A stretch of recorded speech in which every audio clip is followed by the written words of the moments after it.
सूक्ष्म जीव होते हैं वो हमारे मित्र होते हैं या शत्रु होते हैं, उसके बारे में हम देखा। जो भी जैसे सूक्ष्म जीव होते हैं हमारे लिए लाभदायक हुए तो हमारे मित्र और हानिकारक हुए तो हमारे शत्रु।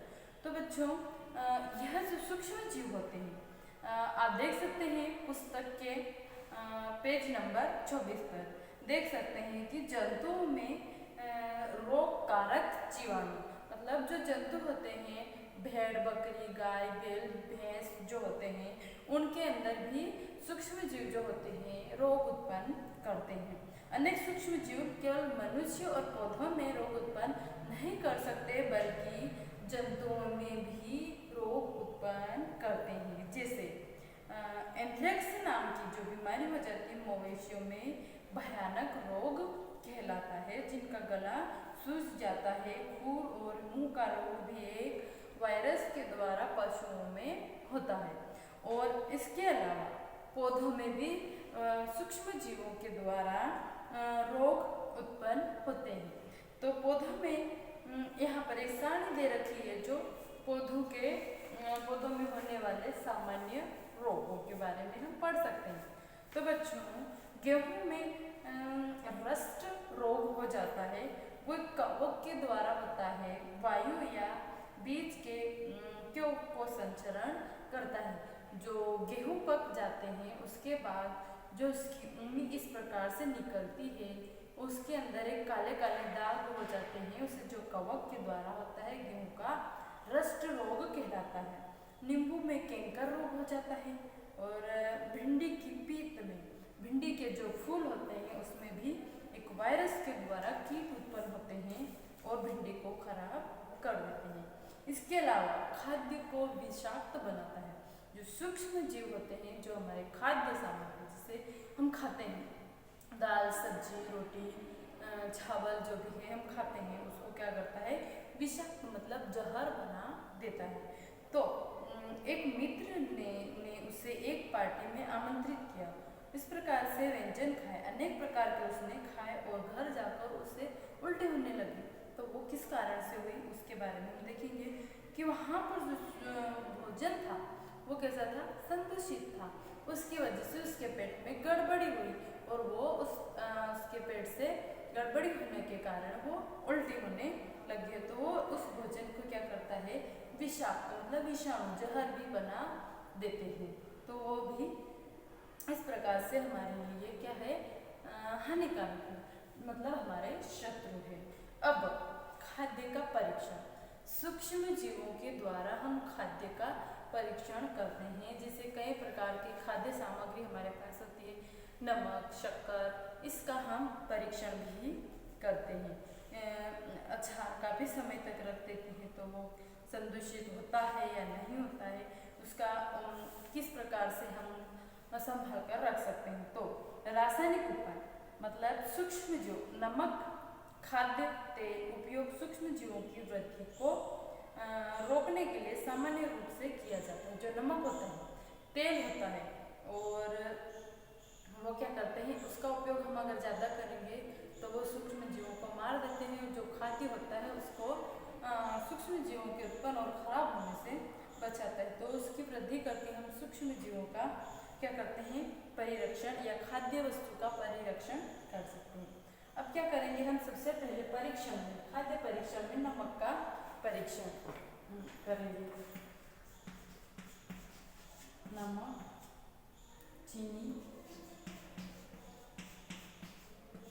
नमक, चीनी, तेल, सिरके,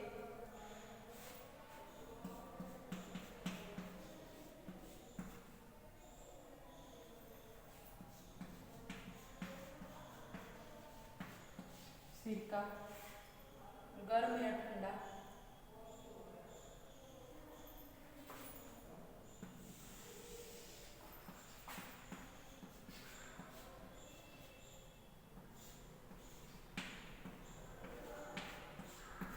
इन प्रकार से नमक, चीनी, तेल, सिरके गर्म या ठंडा रखते हम उस खाद्य को हम क्या कर सकते हैं भंडारित कर सकते हैं और उसका परिरक्षण कर सकते हैं। परिरक्षण कर सकते हैं मतलब उसको संभाल कर रख सकते हैं और ज़्यादा समय तक उपयोग कर सकते हैं। तो वो क्या है हमारे लिए लाभ है। ये क्या है लाभ है।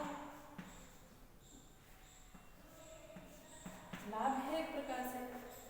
भंडारण एवं पैकिंग, मेवे और सब्जियां वायुरोधी सील किए जाते हैं, पैकेटों में बेचे जाते हैं तो सूक्ष्म जीवों से उसकी सुरक्षा होती है। अब हम पढ़ेंगे नाइट्रोजन का स्थिरीकरण। नाइट्रोजन का स्थिरीकरण कैसे होता है। पिछली कक्षाओं में हमने पढ़ा था कि जो किसान होते हैं दलहनी पौधों को लगाते थे वो तो उसमें नाइट्रोजन का स्थिरीकरण हो जाते हैं। वायुमंडल में पर्याप्त मात्रा में क्या होता है तो उसमें सूक्ष्म जीवों जो सूक्ष्म जीव होते हैं जो वायुमंडल में हैं, मान लो नाइट्रोजन वायुमंडल में पर्याप्त मात्रा में पाई जाती है तो वो क्या होता है राइजोबियम के द्वारा नाइट्रोजन का स्थिरीकरण हो जाता है। लेग्यूम पौधों की जड़ की ग्रंथियां का एक चित्र दिखा रखा है, मतलब जो दलहनी पौधे होते हैं, दालों के जो पौधे होते हैं, जो अरहर है, सोयाबीन है, इस प्रकार से जो पौधे होते हैं इसमें होता है। तो इस प्रकार से नाइट्रोजन का स्थिरीकरण हो जाता है। नाइट्रोजन चक्र जो होता है वायुमंडल में, नाइट्रोजन चित्र दे रखा है। अब हम